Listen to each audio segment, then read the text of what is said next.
मजहब की खराबी है ना अखलाक की पस्ती। मजहब की खराबी है ना अखलाक की पस्ती, दुनिया के मसाइब का सबब और ही कुछ है। सलाम, नमस्ते, सत श्री अकाल। मैं हूं आपके साथ हर्षिता मिश्रा और आप देख रहे हैं टाइम्स मेल। कर भला सो हो भला। हमारे देश में जब से नफरत के पुजारियों को सरकार ने मलाई बांटना शुरू किया है, जब से इन नफरती चिंटुओं को कट्टर हिंदुत्व का पाठ पढ़ाना शुरू किया गया है, जब से इन अक्ल के अंधों को मोदी जी की असीम कृपा प्राप्त हुई है, जब से ही इन जहर खुरानों को कपड़े देखकर पहचानने की कला हासिल हुई है, तब से ही हमारे देश में अमन, चैन और शांति ने पलायन कर लिया है।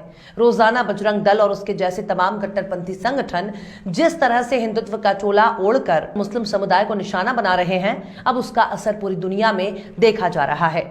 अरब की कंपनियों ने भारत से अपने बोरिया बिस्तर पैक करके दूसरे देशों का रुख कर लिया है।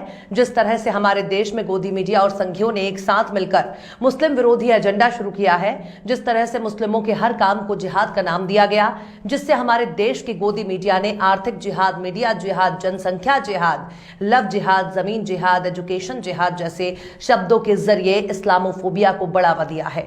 उसने भी भारत में मुस्लिमों के खिलाफ एक नफरत को जमकर फैला दिया है। मुस्लिम दुकानदारों का हलाल के नाम पर बहिष्कार करना और मुस्लिम दुकानों से सामान नहीं खरीदने की अपील से भारत का बहुत बड़ा नुकसान हो रहा है। इस तरह की घटनाओं को देखकर विदेशी कंपनियां भारत में निवेश करने से परहेज कर रही हैं, क्योंकि संघियों के आतंक को देखकर कोई भी इस माहौल में रहना नहीं चाहता। आखिर क्यों मुस्लिम देश ने खोला भारत के खिलाफ मोर्चा? आखिर क्यों मोदी के न्यू इंडिया ने भारत को लगाया बट्टा? आखिर क्यों संघियों ने कटा दी भारत की नाक? आखिर क्यों अरबी कंपनियां भारत से समेट रही हैं अपना कारोबार? आखिर क्यों हिजाब के विरोध ने भारत को कर दिया बड़ा नुकसान? आखिर क्यों भारत से गुस्साए हैं मुस्लिम देश? बताएंगे आपको और भी बहुत कुछ। लेकिन आप अगर हमारे चैनल पर नए हैं और पहली बार हमारी वीडियो को देख रहे हैं, तो आप हमारे चैनल टाइम्स मेल को सब्सक्राइब कर लें, वीडियो को लाइक कर दें और बेल आइकन का नोटिफिकेशन बटन भी प्रेस कर दें, ताकि बिना देरी हमारी हर खबर आपको मिलती रहे। लौटते हैं अब खबर की तरफ। भारत में जिस तरह से नफरत का कारोबार दिनों दिन फल फूल रहा है, अब उसका नतीजा पूरे देश के सामने नजर आ रहा है। अब उन देशों की कंपनियों ने भारत पर भरोसा कम कर दिया है, जिन कंपनियों को भारत को अपना बहुत बड़ा साझेदार समझा, जो भारत को एक अच्छे दोस्त के तौर पर देखते हैं, अब उन्हीं देशों की कंपनियां भारत में मुस्लिम विरोध को देखकर बिल्कुल भड़क चुकी हैं। अब नतीजा यह हो रहा है कि उन कंपनियों ने हिजाब बैन का हवाला देते हुए अपनी कंपनियों को दूसरे देशों में शिफ्ट करने का फैसला किया है। पूरी दुनिया में भारत अपनी प्यार और सौहार्द के लिए पहचाना जाता है, जहां सभी धर्मों के लोग मिलजुल कर रहते हैं। कोई भी दूसरे व्यक्ति का उसके धर्म के आधार पर विरोध नहीं करता। लेकिन मोदी जी के न्यू इंडिया में भारत की छवि एक कट्टरपंथी के तौर पर बनती जा रही है। हलाल मीट से लेकर हिजाब बैन तक के मामले सामने आने के बाद इसका असर अब हमारे विदेशी व्यापार पर पड़ने लगा है। खासकर उन देशों से व्यापार प्रभावित हो रहा है जिन्हें हम मुस्लिम देश कहते हैं। विदेशी कंपनियों ने भारत में मुस्लिम विरोध और सांप्रदायिक माहौल को देखकर अपनी कंपनी को दूसरे देशों में शिफ्ट करना शुरू कर दिया है, जिसकी वजह से भारत में नौकरी करने वाले लोगों की नौकरी खत्म हो रही है। इसके साथ ही भारत में निवेश करने वाले भी भारत से परहेज करते नजर आ रहे हैं। खुद कर्नाटक में ही हिजाब विरोध, हलाल गोश्त और मुस्लिम दुकानदारों के विरोध का नतीजा अब यह हो रहा है कि वहां मौजूद कंपनियों ने अपने कारोबार को दूसरे देशों में शिफ्ट कर दिया है। ये कंपनियां ऐसे माहौल में नहीं रहना चाहती जहां हिजाब, हलाल और मुसलमान के नाम पर इतना सांप्रदायिक माहौल बन चुका हो। साफ तौर पर कहा जाए तो मुस्लिम विरोधी एजेंडे का असर अब उल्टा भारत पर ही हो रहा है। अरब और मिडिल ईस्ट की कंपनियों ने भारत से अपने प्रोजेक्ट को निकालकर मिस्र और जॉर्डन जैसे देशों में ले जाने के लिए मजबूर हैं, और अब नौकरी पाने का मौका मिस्र और जॉर्डन जैसे देशों को मिल रहा है। जबकि हमारे देश का हिंदू अभी भी हलाल मीट और हिजाब का विरोध करने में मस्त है। बेरोजगारों की एक बड़ी फौज आपको सड़क पर दिखाई देगी, लेकिन भारत के युवाओं को नौकरी का बिल्कुल भी चिंता नहीं है। उन्हें चिंता है तो बस दूसरों की बहन बेटियों के सिर से हिजाब खींचने की, उन्हें चिंता है तो बस हलाल मीट की, उन्हें चिंता है बस हलाल इकोनॉमी और बैंकिंग जिहाद की। मुस्लिम देशों की इन कंपनियों ने सीधे तौर पर कहा कि हम भारत में यहां क्यों काम करें, जब यहां सांप्रदायिक हिंसा लगातार बढ़ती जा रही है और मुस्लिम विरोधी घटनाओं में इजाफा होता जा रहा है। एक कंपनियों को तो बाकायदा हिजाब का हवाला देकर के अपने काम को भारत से समेट लिया है, और उसने अपना पूरा प्रोजेक्ट भारत से निकालकर मिस्र और जॉर्डन को दे दिया है। इस मामले में फहद मकसूदी नाम के एक ट्विटर यूजर लिखते हैं कि जिस तरह से हिजाब और हलाल इकोनॉमी के खिलाफ ट्रेंड चलाया गया, उसका बुरा असर भारत में रोजगार पर पड़ रहा है। मिडिल ईस्ट और खाड़ी देशों की कंपनियां फिलहाल अपनी मल्टी बिलियन बिजनेस को बेंगलुरु से हटाकर जॉर्डन और मिस्र में शिफ्ट कर रहे हैं, क्योंकि भारत में मुस्लिमों के खिलाफ मामले बढ़ते जा रहे हैं। मिडिल ईस्ट में काम करने वाले अहद नाम के ट्विटर यूजर ने इस बारे में खुलकर बहुत सी जानकारियां बताई हैं जो आपको हैरान कर देंगी, जो आपको मुस्लिम विरोधी एजेंडे पर चलने वाले लोगों की मानसिकता और उससे भारत को होने वाले नुकसान के बारे में पता चल जाएगा।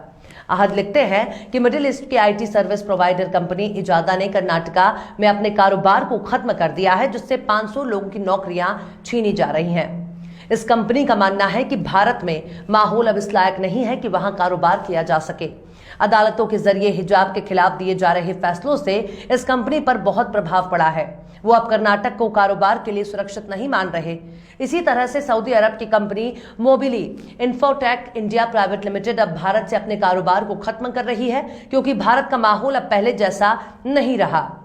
अंधभक्तों को यह नहीं समझ में आ रहा कि हिजाब, हलाल मीट और मुस्लिम दुकानदारों का विरोध करने का कोई लॉजिक नहीं है। इस तरह की हरकतों से भारत को कोई फायदा होने वाला नहीं है, बल्कि इससे भारत का ही नुकसान हो रहा है। हमारे मोदी जी ने पूरी दुनिया में घूम घूम कर भारत का नाम रोशन किया है, लेकिन इसका मतलब ये नहीं है कि हमारे प्रधानमंत्री ने केवल वर्ल्ड टूर के लिए सैर सपाटा किया, बल्कि उनका एक मकसद विदेशी निवेश को भारत लाना था। लेकिन अब यहां तो मोदी जी के अरमानों पर ही बहुत बड़ा झटका लग रहा है, क्योंकि जिन देशों में घूम घूम कर मोदी जी ने निवेश के लिए ऑफर दिया था, अब वही देश भारत में कारोबार करने से हिचक रहे हैं, क्योंकि यहां का माहौल नफरत से भर चुका है। अब आइए कुछ ऐसी कंपनियों पर नजर डाल देते हैं जिन्होंने भारत से अपने निवेश को खत्म कर दिया। इनमें अमेरिका की सिटी बैंक भी शामिल है, जिसने एक्सिस बैंक को ही अपना कारोबार बेच दिया और भारत छोड़ने का फैसला कर लिया है। कई ऐसी विदेशी कंपनियां भी हैं जिन्होंने तकनीकी से लेकर हर क्षेत्र में भारत के साथ काम किया, अनगिनत लोगों को रोजगार दिया, लेकिन आज वही कंपनी भारत में बढ़ती जा रही नफरत को देखकर अपना कारोबार समेटने के लिए मजबूर है। इस तरह से फोर्ड मोटर ने भी भारत से अपना कारोबार समेट लिया, जिसकी वजह से तकरीबन 4000 लोग बेरोजगार हो गए। इस कंपनी ने भारत से अपने पूरे निवेश को समेट लिया और अब अमेरिका में निवेश करने जा रही है। मुस्लिम खाड़ी देशों की कंपनियों ने तो मुस्लिम विरोधी सांप्रदायिक हिंसा को देखकर अपने कारोबार समेट लिए, लेकिन ये वो बड़ी बड़ी कंपनियां हैं जिन्होंने बहुत ही खामोशी से बगैर कोई शोर शराबा अपनी कंपनियों को भारत से हटा लिया। लेकिन इसका सबसे बुरा असर उन लोगों पर पड़ रहा है जो इन कंपनियों में नौकरी कर रहे हैं और अब बेरोजगार होने जा रहे हैं। इससे पहले मशहूर बाइक कंपनी हार्ले डेविडसन ने भी भारत से अपने कारोबार को समेटने का फैसला कर चुकी है। अंतरराष्ट्रीय मोटर बाइक कंपनी अपने कारोबार को भारत से समेट रही है और हमारा विश्व गुरु चुपचाप मुंह ताक रहा है। अब इन कंपनियों में काम करने वाले लोग कहां जाएंगे, कहां अपनी रोजी रोटी तलाशेंगे? इस तरह से ई कॉमर्स कंपनी शॉपी ने भी अपने कारोबार को भारत में बंद कर दिया है। आखिर इन कंपनियों का भारत से बोरिया बिस्तर पैक करने की कौन सी मजबूरी रही होगी? ये बात भारत सरकार को सोचनी चाहिए, क्योंकि ये तमाम कंपनियां किसी न किसी बहाने भारत से भागना चाहती हैं। लेकिन हमारा विश्वगुरु ठूस ठूस कर खाता है और क्या ठाठ से चादर तान के सो रहा है। उसे कोई फर्क नहीं पड़ रहा कि भारत में इतनी बड़ी संख्या में लोग बेरोजगार हो रहे हैं। आज से 4 महीने पहले दैनिक भास्कर एक रिपोर्ट छपी थी, जिसमें पता चलता है कि 7 सालों में 2783 विदेशी कंपनियों ने भारत से अपने कारोबार को समेट लिया है। इसी तरीके से एक खबर यह भी सामने आई कि मोदी जी के राज में डिफेंस सेक्टर को एफडीआई से कुल 3343 करोड़ मिले हैं, जिसके बाद कुल एफडीआई में 15% की गिरावट दर्ज की गई है। इसी तरीके से एक खबर यह भी सामने आई है कि विदेशी निवेशकों ने भारतीय शेयर बाजार से तकरीबन 14 अरब डॉलर से अधिक का निवेश निकाल लिया है। मोदी जी के राज में हमारे देश की अर्थव्यवस्था का भट्टा बैठ गया है और इसका सारा ठीकरा फोड़ने के लिए किसी सिर की तलाश हो रही है। हमारे देश के नेता जय श्री राम चिल्लाने में मस्त हैं। उन्हें लगता है कि हम अगर पूरी दुनिया का विरोध करेंगे तो पूरी दुनिया हमारे चरणों में बिछ जाएगी। ये एक बहुत ही गंभीर मुद्दा है कि भारत अब पूरी दुनिया से अलग थलग होता नजर आ रहा है। अगर ऐसे ही चलता रहा तो हम पूरी दुनिया से कट जाएंगे, फिर ना तो हमारा विकास होगा और ना ही हमारे पास कोई आना चाहेगा। क्योंकि जब हम सबको भगा ही रहे हैं तो आखिर हम दोस्ती किससे करेंगे, अपने कारोबार किसके साथ करेंगे? ऐसा माहौल फिलहाल मोदी सरकार के लिए बहुत ही खतरनाक बनता जा रहा है। लेकिन भक्त अभी भी गोबर और गौमूत्र बेचकर मालामाल होने के सपने देख रहे हैं। भक्तों को लगता है कि भारत माता की जय और जय श्री राम चिल्लाने से आसमान से मुर्ग मुसल्लम और बिरयानी उतर जाएगी। लेकिन उन्हें यह नहीं समझ में आ रहा कि जिस इंटरनेट को चलाकर वो सोशल मीडिया पर नफरत फैलाते हैं, वो इंटरनेट भी कोई मुफ्त में नहीं आती। उसके लिए भी जेब के पैसे खर्च करने पड़ते हैं और भक्त अभी भी बेरोजगार है, उनके पास कोई रोजगार नहीं है। इसलिए ऐसी हरकतों से सबसे ज्यादा अगर किसी का नुकसान हो रहा है तो इससे भारत की 80% जनसंख्या प्रभावित हो रही है, जिसे हम बहुसंख्यक हिंदू आबादी कहते हैं। यानी अंध भक्तों की इन हरकतों का असर उल्टा हिंदुओं पर ही पड़ रहा है। बहरहाल चलते चलते आखिर में राहत इंदौरी ने भी क्या खूब फरमाया है।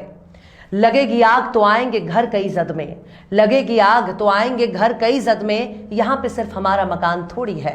फिलहाल इस वीडियो में बस इतना ही। ये वीडियो आपको कैसा लगा कमेंट बॉक्स में आप जरूर बताइए। वीडियो पसंद आए तो लाइक करें, हमारे वीडियो लिंक को फेसबुक, ट्विटर, व्हाट्सएप पर अपने रिश्तेदार, यार, दोस्तों को भी शेयर करें और बेबाक, निष्पक्ष, स्वतंत्र पत्रकारिता को सपोर्ट करने के लिए आप हमारे यूट्यूब चैनल टाइम्स मेल को जरूर सब्सक्राइब करें और हाँ, बेल आइकन की घंटी वाली बटन भी आप जरूर दबा दें ताकि आपको हमारे आने वाले नए वीडियो की नोटिफिकेशन फौरन ही मिल जाए। फिर मिलते हैं किसी और वीडियो में एक नई खबर के साथ। हर्षिता मिश्रा को दीजिए इजाजत। जय हिंद। तो देख लिया आपने हमारे इस वीडियो को। हमें उम्मीद है कि आपने हमारे वीडियो को लाइक किया होगा और दूसरों को भी शेयर किया होगा। अगर अभी तक आपने हमारे चैनल टाइम्स मेल को सब्सक्राइब नहीं किया है तो जल्दी से सब्सक्राइब कर दें और बेल आइकन भी प्रेस कर दें।